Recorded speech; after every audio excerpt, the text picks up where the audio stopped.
Hello, कैसे हैं आप सब? उम्मीद है अच्छे होंगे। एक बार फिर से आपके सामने उपस्थित हुए हैं और साथ लेकर आए हैं लर्न इंग्लिश विदाउट रूल्स का एक नया सेशन। आज यहाँ पर हम बात करेंगे कुछ ग्रामेटिकल नॉर्म से जुड़े हुए श्रृंखला। जी हाँ, मैं रेगुलर सेशन की बात कर रहा हूँ जिसमें हम ग्रामेटिकल कॉन्सेप्ट की बात करते हैं। पिछले दिनों इस श्रृंखला में हमने डिग्री के सारे जो नॉर्म्स थे उनकी बारीकियां आपको समझाई, एक एक करके की फैक्ट्स वाले सेशन के माध्यम से आपके सामने रखा, कन्वर्जन नॉर्म सीखे। यूं कहा जाए तो डिग्री में जितना आपके एग्जामिनेशन में पूछा जाता है काफी हद तक मैं सारे नॉर्म्स बता चुका हूं। आप सबने उसे देख भी लिया होगा। उसके बाद फिर हमने जो है नॉर्मल जो क्वेश्चन के लेवल थे उसके 4 एपिसोड रखे एरर स्पॉटिंग के, जो कि डिग्री ऑफ कंपैरिजन के नॉर्म्स पर आधारित थे। फिर एक 5वां सेशन लाया मैंने हाई लेवल वाला। आज हम उसी को आगे बढ़ाते हुए डिग्री ऑफ कंपैरिजन पर ही आधारित एरर स्पॉटिंग के 6ठे एपिसोड के साथ उपस्थित हुए हैं और यह क्वेश्चन भी हाई लेवल होगा, जहां पर थोड़ी सी सेंटेंस की जटिलता आपको परेशान कर सकती है और अगर आपने नॉर्म्स को ठीक से नहीं पढ़ा है, वो जहन में नहीं है, तो ही सवाल नहीं बनेगा। नहीं तो ऐसा नहीं है कि अगर आप ध्यान लगा करके देखेंगे और सेंटेंसेस को पढ़ेंगे तो डिग्री ऑफ कंपैरिजन से जुड़े हुए एरर नहीं ढूंढ पाएंगे। यहां पर आपको 12 में 12 नंबर आने चाहिए। साथ में जो 20 सेकंड की समय सीमा में देता हूं, उसी समय सीमा के अंदर भी इन सारे क्वेश्चन को आपको सॉल्व करना चाहिए। तो चलिए बिना देरी किए हुए सेशन की शुरुआत करते हैं। नोटबुक और पेन लेकर के तैयार हो जाइए। देखते हैं कि आज का डिफिकल्टी लेवल कैसा है और आप कितनी आसानी से इसे सॉल्व कर पाते हैं। चलिए देखा जाए।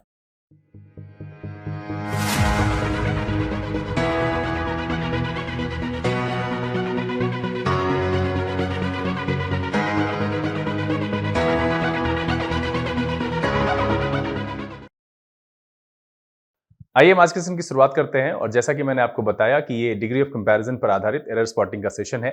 12 सवाल होंगे, तो बारी बारी से हम आपके सामने सवाल को रखते हैं। वही 20 सेकंड की समय सीमा है और कोशिश ये कीजिएगा कि इस समय सीमा के पार ना जाएं। और वैसे लोग जो पहली बार इस सेशन को देख रहे हैं उनके लिए ये तय है कि वो समय सीमा के पार जाएंगे, तो कोई दिक्कत नहीं। आराम से आप वीडियो को पॉज कर लीजिए, सूझबूझ के साथ इसको बनाइए और अगर परेशानी महसूस हो तो चैनल के प्लेलिस्ट में चले जाइए।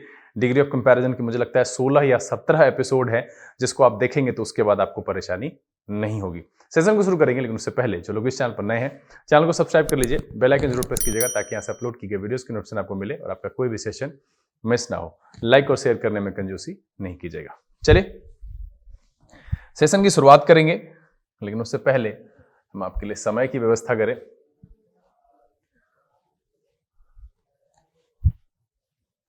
ये रहा आपका 20 सेकेंड का समय और सेशन में आप सबका एक बार फिर से स्वागत है। हम लेते हैं पहला सवाल और आप हो जाइए तैयार। सवाल आपके सामने है और आपका समय शुरू होता है अब।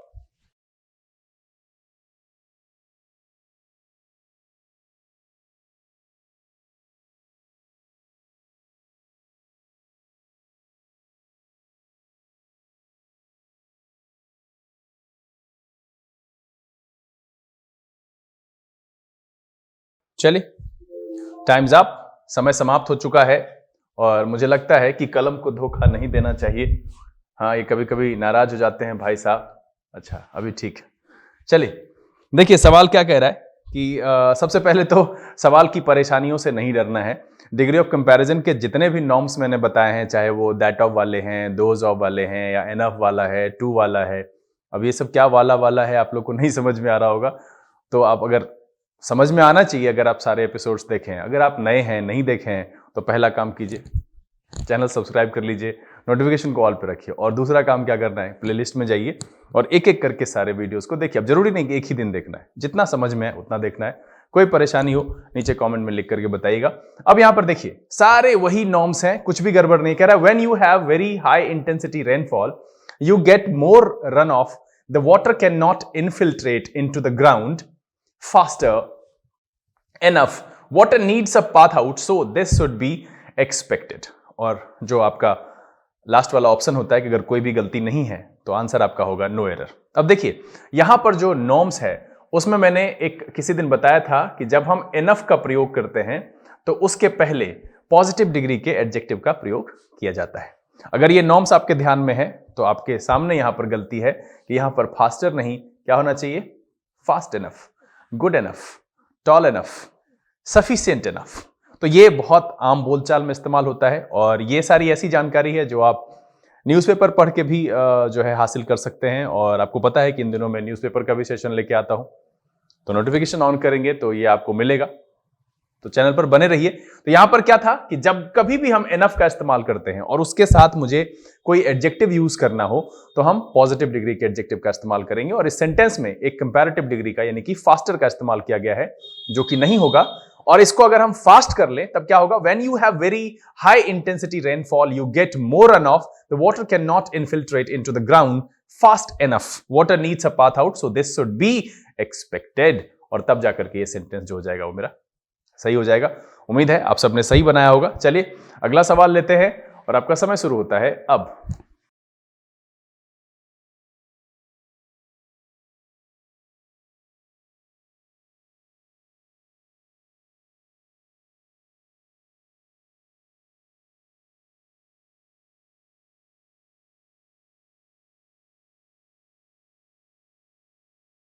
चलिए समय समाप्त हो चुका है और उम्मीद तो यह है कि आपने इसको पढ़ लिया होगा, बना भी लिया होगा और समय सीमा के अंदर बनाया होगा। देखिए क्या कह रहा है कि the Bangalore development authority had taken up rejuvenation works of two of the largest. सबसे पहले यहां पर क्या किया है, सुपरलेटिव डिग्री का इस्तेमाल किया है, उसके पहले द लगाया है, ठीक है, एंड पॉल्यूटेड। अब यहां पर देखिए यह भी एक प्रकार का एडजेक्टिव है और चूंकि यहां पर सुपरलेटिव का इस्तेमाल किया है तो यहां मुझे लिखना चाहिए मोस्ट। क्या है, the Bangalore development authority had taken up rejuvenation works of two of the largest and most polluted lakes but the place has been slow. और इसीलिए इस सवाल का भी जो जवाब हो जाएगा वो हो जाएगा सी। और पिछले में शायद मैंने लिखा नहीं था, इसका भी जो जवाब है वो है आपका सी। ये पहला वाला है और दूसरे वाले में भी क्या आया, सी, क्योंकि यहां पर एंड है तो इधर भी आपको सुपरलेटिव मोस्ट लगाना पड़ेगा, most polluted lakes but the pace has been slow. तो तब जाकर के सही होगा। यहां पर हमने देखा कि लार्जेस्ट लगा हुआ है तो यहां पर भी इस पॉल्यूटेड से पहले मुझे मोस्ट जोड़ना पड़ेगा। चलिए अगला सवाल लेते हैं और आपका समय शुरू होता है अब।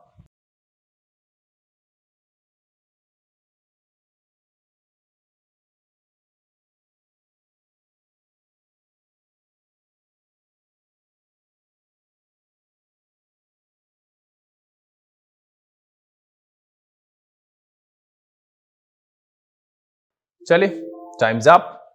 बहुत ही आसान सवाल है और ये शुरुआती दौर के कन्वर्जन पर आधारित सवाल है। मैं इस सवाल को सॉल्व करने से पहले आपका ध्यान इधर लाना चाहूंगा कि आपको मैंने पढ़ाया था कि नो अदर जब लगाते हैं तो नाउन सिंगुलर होता है। फिर मैंने आपको पढ़ाया था कि जब हम वेरी फ्यू लगाते हैं तब हम क्या लगाते हैं, नाउन प्लूरल लगाते हैं। फिर मैंने आपको बताया था कि सम अदर, मन में कहीं ऐसा ख्याल तो नहीं आ रहा है कब पढ़ाए थे, पीछे जाइए प्लेलिस्ट में पता चलेगा कब पढ़ाए थे। सम अदर आएगा तो नाउन इसके साथ प्लूरल होगा। हाँ, बहुत सारे बच्चे जो है वो छोड़ छोड़ करके वीडियो देखेगा कि कब, ऐसे कैसे। भाई रेगुलर रहिएगा। जितने सेशंस, मैंने आपको पहले भी कहा है कि चैनल पर जितने एपिसोड्स हैं अगर आप ठंडे दिमाग से उसको पढ़िएगा ना तो काफी है किसी भी कॉम्पिटिटिव एग्जामिनेशन के लिए खुद को तैयार करने के लिए। मैं ये नहीं कह रहा हूं कि वहां से आप पास कर जाएंगे, उसके बाद इंग्लिश से इतनी अच्छी बन जाएगी आपकी कि आप खुद भी कर लेंगे।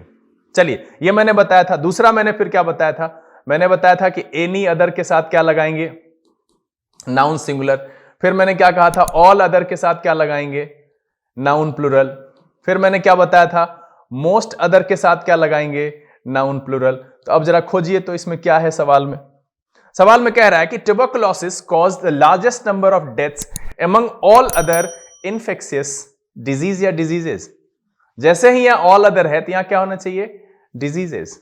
और इसीलिए इस सवाल में जो गलती है वो यहां पर है कि ऑल अदर है तो मेरा नाउन क्या होना चाहिए, प्लूरल होना चाहिए। और देख कितनी आसानी से अगर ये सारी बातें, और पता है ना ये कन्वर्जन नॉर्म्स जब मैं बता रहा था सेंटेंसेस को बदलने का तो उस दौरान मैंने इसकी चर्चा की थी। और अगर आपने प्रैक्टिस की होगी तो ये आपके जहन में होना चाहिए कि वेरी फ्यू के साथ नाउन प्लूरल होता है, नो अदर के साथ नाउन सिंगुलर होता है, सम अदर के साथ नाउन प्लूरल होता है। और अगर आप सोचिए इस सब पर अधिकांश सवाल पूछा जाता है और अगर ऐसे सवाल में आपसे गलती हो रही है तो बताइए फिर गलती किसकी है।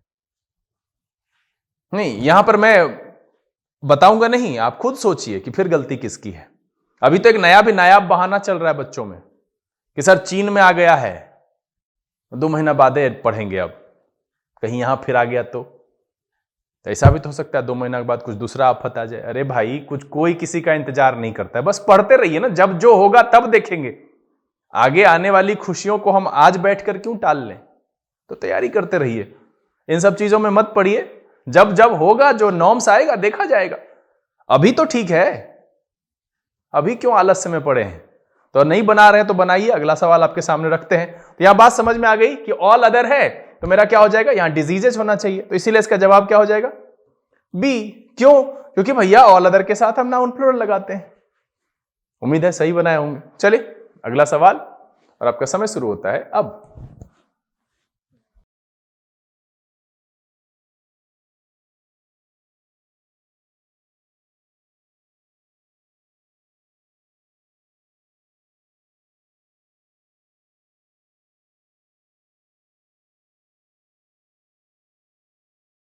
चलिए समय समाप्त हो गया।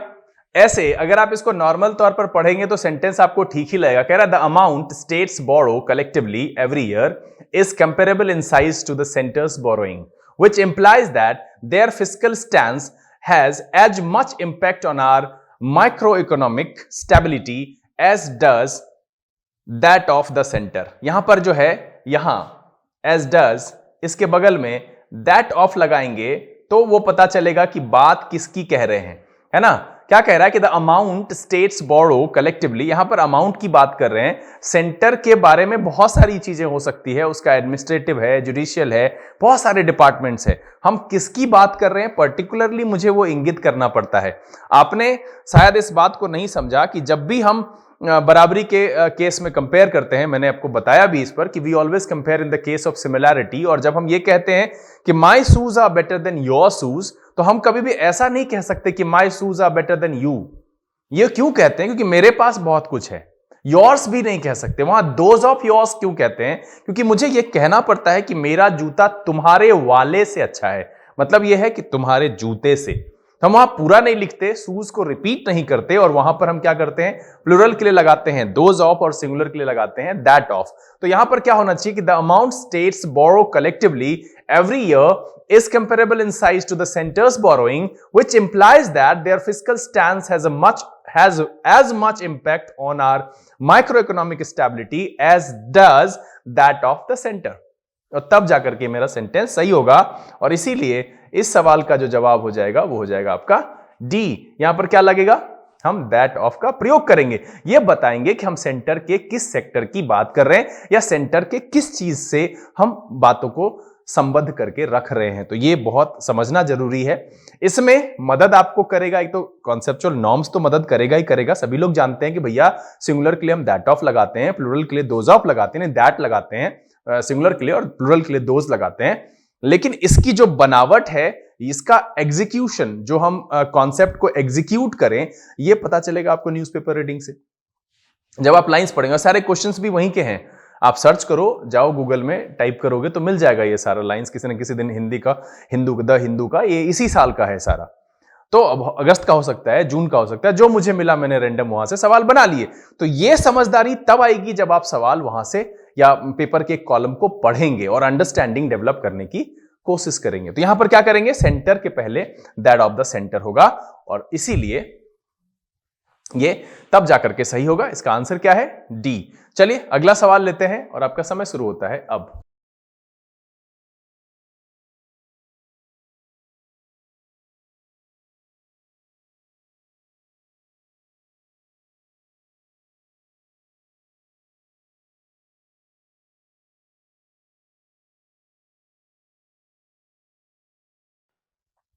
चलिए समय समाप्त हो चुका है।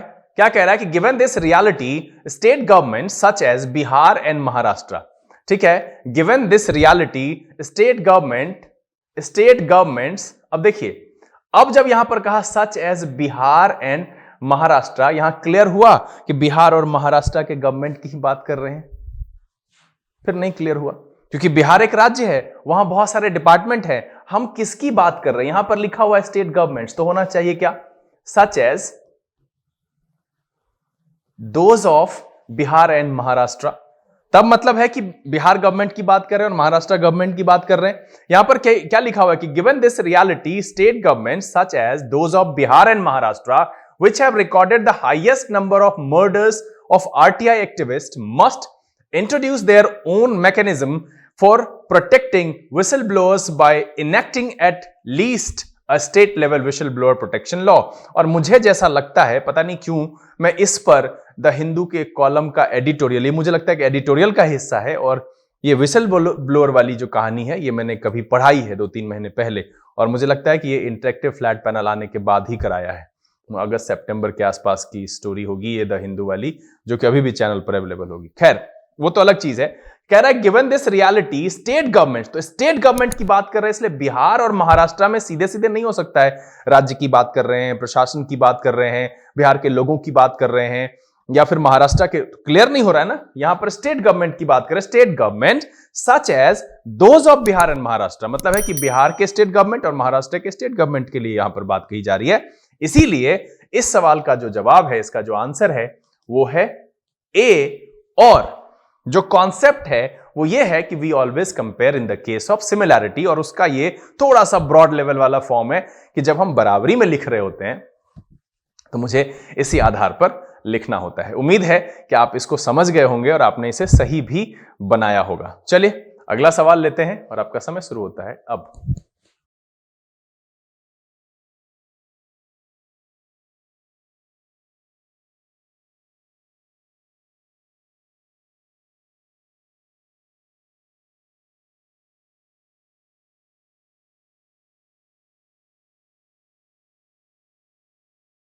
चलिए समय समाप्त हो गया। इस सवाल का एक्सप्लेनेशन करने से पहले मैं आप सभी से जानना चाहता हूं कि ये आपसे गलत हुआ कि नहीं, किस किस का सही हुआ मुझे लिख के बताइएगा। नंबर जानना है मुझे। क्यों? हाँ, नंबर मतलब ये 6 नंबर सही हुआ गलत हुआ ये मुझे पर्टिकुलरली, ये नहीं कि 12 आउट ऑफ 12 या 10 आउट ऑफ 12 लिख के निकल लीजिएगा।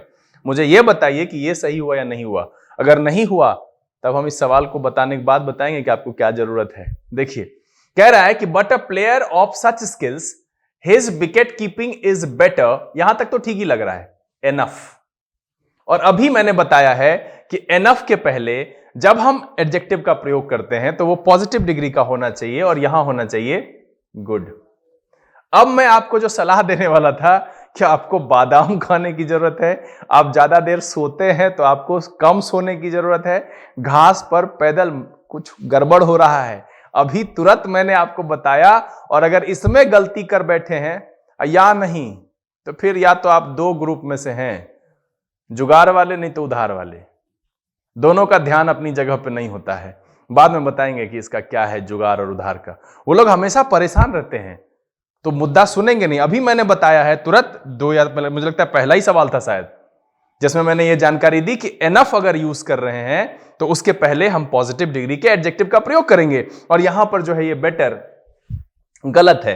अब आप कहेंगे सर नजरअंदाज हो गया ना मेरे से, ये जो ए देखे ना सर तो हम यहां रुक गए, हम इसको मिला नहीं पाए।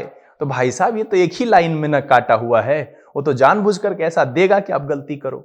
बहुत ही आसान था ये, लिख करके बताइएगा। इसका जो आंसर है वो हो जाएगा ए। इसमें कॉन्सेप्ट क्या है कि एनफ का प्रयोग करते हैं। अभी मैंने कहा गुड एनफ, इंटेलिजेंट एनफ, है ना, इस तरीके से प्रयोग करते हैं। चलिए अगला सवाल लेंगे और आपका समय शुरू होता है अब।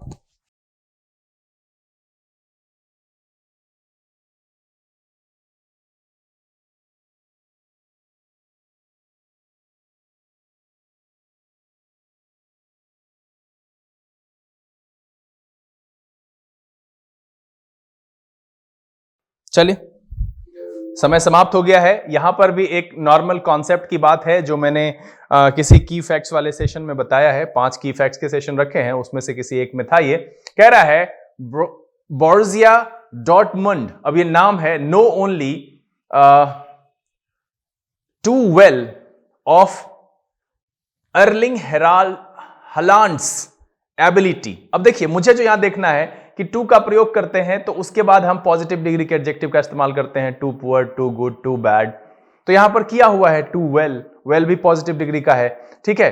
Ability to destroy defences in the champion league but the German giant may die by the sword it previously live by when it visits Manchester City on Wednesday. तो मुझे जो यहां पर मुद्दा था एक देखने के लिए चेक करना था कि भैया टू के बाद हम जब भी करते हैं तो पॉजिटिव डिग्री के एडजेक्टिव का इस्तेमाल करते हैं, बाकी सब जगह ठीक ठाक ही है। और चूंकि ये डिग्री ऑफ कंपैरिजन बेस्ड है तो जो है ये ठीक ही लग रहा है यहां पर। और एक प्रिंटिंग मिस्टेक मुझे यहां दिख रहा है इसमें, तो इसको आप बदल लीजिए, वो प्रिंटिंग मिस्टेक ही हम मानेंगे और इस सवाल को हम रखेंगे नो एरर की कैटेगरी में। इसका जो आंसर होगा वो होगा नो एरर और जो ऑप्शन होगा वो ई। क्योंकि देखिए अगर ये नाम है तो यहां पर इसको नो रखे हैं, अब ये संदर्भ क्या है वो मैंने वहां पर देखा नहीं, और अगर ये किसी टीम का नाम है उस हिसाब से प्लूरल रखा है तो फिर ये अलग चीज है, तो हम इसको यहां पर कंसिडर नहीं कर रहे हैं। लेकिन जो एक्सप्लेनेशन यहां पर यही है कि अगर हम इसको थोड़ा सा नजरअंदाज करें, चूंकि इसको देखते हुए हम इसको देख करके आपको अगले दिन या कमेंट बॉक्स में बताएंगे, तो यहां पर मुझे देखना था कॉन्सेप्ट की जो बात थी कि टू का प्रयोग जब करते हैं तो उसके बाद हम पॉजिटिव डिग्री के एडजेक्टिव का यूज करते हैं, टू हैप्पी, टू गुड। वैसे टू के बाद नेगेटिव एडजेक्टिव का इस्तेमाल किया जाता है। तो यहां पर जो है पॉजिटिव डिग्री के एडजेक्टिव का इस्तेमाल करना चाहिए, तो यहां किया हुआ है पॉजिटिव, इसलिए इसका आंसर जो है वो है नो एरर। चलिए अगला सवाल लेंगे और आपका समय शुरू होता है अब।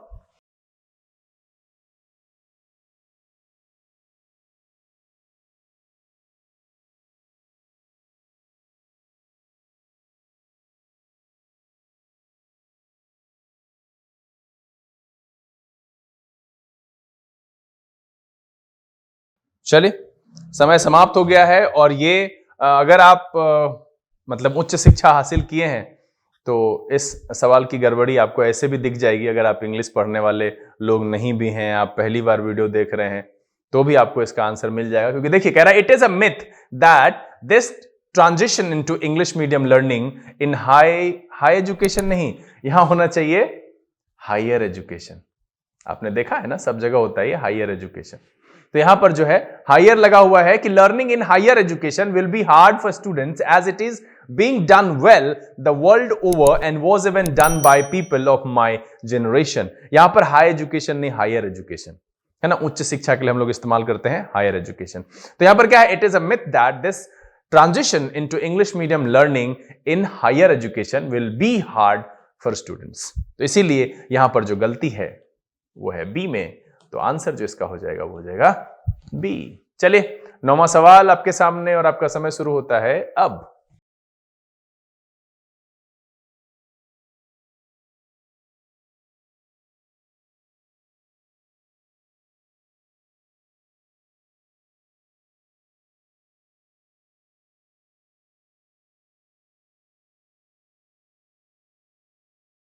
चलिए समय समाप्त हो गया है और मैं फिर से आप सबसे जानना चाहता हूं कि क्या आपने इस सवाल को बनाया, क्योंकि इसमें भी एनफ वाली ही कुछ बात है, डायरेक्ट इंफॉर्मेशन है।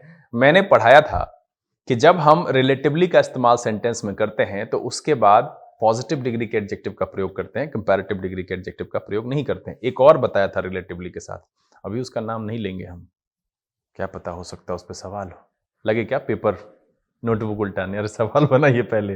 देखिए मैंने एक जानकारी दी थी कि रिलेटिवली जब हम इस्तेमाल करते हैं सेंटेंस में तो उसके बाद पॉजिटिव डिग्री के एडजेक्टिव का इस्तेमाल करते हैं। कह रहा है India has abundance of exotic locations, talent pool and relatively cheap होना चाहिए यहां पर। Cost of production making India a favoured destination of foreign film makers, it said. और इसीलिए इस सवाल का जो जवाब है ये डायरेक्ट है सर, और इस तरह का ऐसा नहीं है कि सवाल नहीं पूछा जाता है इस पर सवाल पूछा जाता है। आपके सीएचएसएल में पूछा जा सकता है, सीजीएल में पूछा जा सकता है, बैंकिंग एग्जामिनेशन में पूछा जाता है, ऐसा कुछ भी नहीं है। हम बच्चे तो बहुत अजीब अजीब तेजस्वी कहते हैं ना, कितने तेजस्वी लोग हैं यहाँ, कभी कभी पूछ देते हैं सर एसएससी में पूछेगा ये, एसएससी में इंग्लिश पूछता है, वहां कंजंक्शन का मतलब प्रीपोजिशन थोड़ी होता है। अरे अपनी बौद्धिक क्षमता बढ़ाइए, फिर क्वेश्चन के आधार पर प्रैक्टिस कीजिए। इंग्लिश इंग्लिश है, यहां वहां कहीं भी लेवल बदल सकता है। अरे समझिए, बहानेबाजी से बेहतर है समझदारी हासिल कीजिए। चलिए अगला सवाल और आपका समय शुरू होता है अब।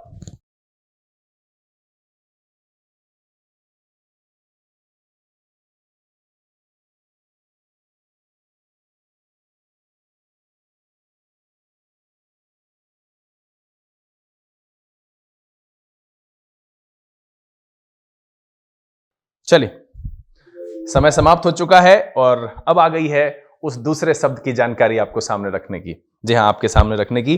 पहला मैंने कहा था कि रिलेटिवली के साथ हम पॉजिटिव डिग्री के एडजेक्टिव का प्रयोग करते हैं। उसके साथ मैंने दूसरा जो शब्द लिखाया था वो था कंपैरेटिवली। Here it is. मैंने बताया था कि रिलेटिवली और कंपैरेटिवली को जब हम सेंटेंस में इस्तेमाल करते हैं तो इसके बाद पॉजिटिव डिग्री के एडजेक्टिव का प्रयोग किया जाता है और यहां पर ईजियर का प्रयोग किया गया है। इसको हटा करके हम इजी करेंगे और मेरा सेंटेंस सही हो जाएगा। As for as WLS is concerned, the local resistance forces in Myanmar required WLS and tactical stores for their operations against the Myanmar army, and due to sympathizers on our side, it is comparatively easy for them to arrange stores from Mizoram. तो मैंने यहां पर जो concept की जानकारी दी वो ये थी, दो शब्द रिलेटिवली एंड कंपैरेटिवली जब भी इस्तेमाल करेंगे पॉजिटिव डिग्री का एडजेक्टिव इसके बाद आएगा और इसीलिए इस सवाल का जो जवाब है, चूंकि ये डी वाले हिस्से में है इसलिए इसका आंसर है डी और आपने इसे सही सही बनाया होगा। लिख कर बताइएगा जरूर। चलिए, सेशन का सेकेंड लास्ट सवाल और आपका समय शुरू होता है अब।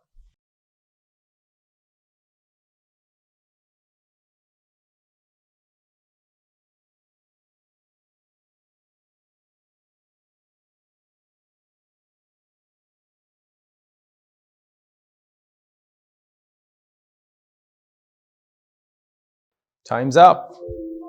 समय समाप्त हो गया और इसमें अगर आप पेपर पढ़ते हैं तो आप आसानी से बना लिए होंगे। ऐसे एक सुनने के लिए आपको मिला होगा, the sooner the better, the higher the cooler, the more. पढ़ाए थे ना? क्या था नॉर्म्स कि जब दो चीजों का गुण आपस में डायरेक्टली प्रोपोर्शनल हो, एक बढ़े तो दूसरा भी बढ़े, एक घटे तो दूसरा भी घटे, वैसे केस में कंपैरेटिव डिग्री के पहले द लगाते हैं। तो देखिए यहां तो लगाया, अब इसका साथीदार कहां है? यहां the fewer the better. I have known cases where this continues for years. Their reasoning is that registration charges are avoided and the fewer the owners on the RC, the better the vehicle's resale value. However, this comes at the cost of the seller. The fewer the better. The sooner the better. अब यहां पर एक मुफ्त का ज्ञान, क्या रट लीजिए। हाँ, ये फ्रेज सबने रटा है, द सुनर द बेटर। इसको क्या करेंगे? काट के सुनर कर। नहीं नहीं नहीं नहीं नहीं, सेंस के हिसाब से ये समझिए कि यहां ऐसा क्यों हुआ, क्योंकि एक बढ़ा तो दूसरा बढ़ा, एक घटा तो दूसरा घटा। ये समझदारी होनी चाहिए, फ्यूअर नहीं हो सकता है। जी हां, तो ये समझिए, ऐसा नहीं रट लेते हैं बच्चे द सुनर द बेटर। इतना ही नहीं है सर, सूझबूझ लगाएंगे तो यहां सेंस के हिसाब से फ्यूअर हो रहा है, तो यहां आएगा द फ्यूअर द बेटर और इसीलिए इस सवाल का जो जवाब होगा वो हो जाएगा आपका आंसर नंबर सी। चलिए, सेशन के आखिरी सवाल तक पहुंच गए हैं। उम्मीद है अब तक का सफर अच्छा ही रहा होगा, आपने अच्छे अंक प्राप्त किए होंगे। एक आखिरी सवाल भी अटेम्प्ट कर लेते हैं। आपका समय शुरू होता है अब।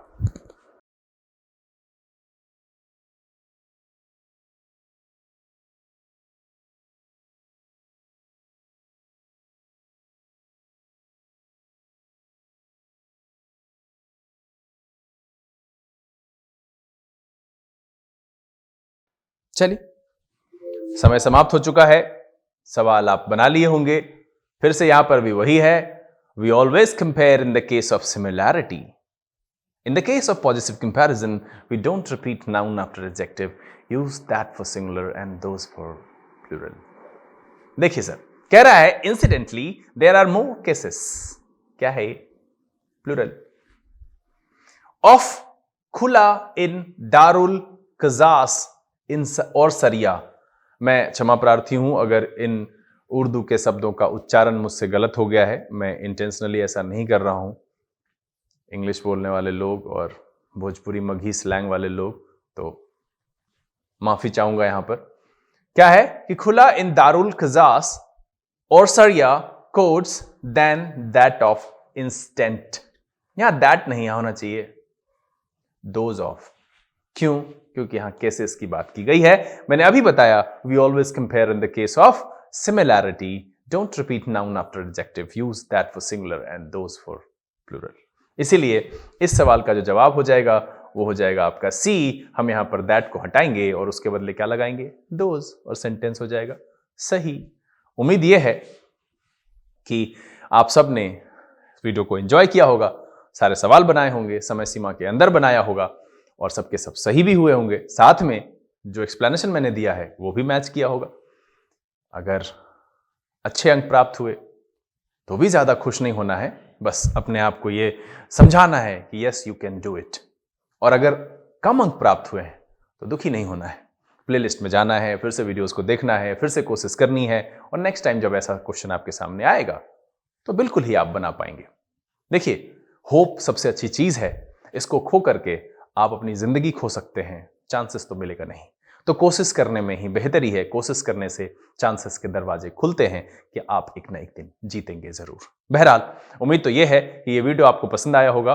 अगर ये वीडियो अच्छा लगा आप इसे लाइक कर दें। अगर आपने चैनल सब्सक्राइब नहीं किया है प्लीज सब्सक्राइब कर लीजिए, बेल आइकन जरूर प्रेस कीजिएगा ताकि यहाँ से अपलोड की गई वीडियोस की नोटिफिकेशन आपको मिले और आपका कोई भी सेशन मिस ना हो। हाँ, एक और बात कि अपने द्वारा प्राप्त किए गए अंक नीचे लिख करके मुझे बताइएगा जरूर। साथ में अगर किसी भी प्रकार की कोई परेशानी रही इस 12 सवाल को बनाने के दौरान जो आपको समझ में नहीं आया तो वो भी आप मुझे लिखिए। जैसा कि आपको पता है कमेंट बॉक्स के सेशन के दिन हम अमूमन आंसर लेकर के उपलब्ध होते हैं, तो आपके भी सवाल का जवाब आसान शब्दों में लेकर के हम उपस्थित जरूर होंगे। समय यहां से विदा लेने का, बहुत जल्द इसी तरह के एपिसोड के साथ फिर आपके सामने उपस्थित होंगे। तब तक के लिए आप घर में रहिए, अपना और अपने परिवारजनों का ख्याल रखिए, पढ़ाई लिखाई करते रहिएगा। Learn English without rules के सेशन से this is BK Singh signing off. Keep reading, keep practising. Thank you, God bless you.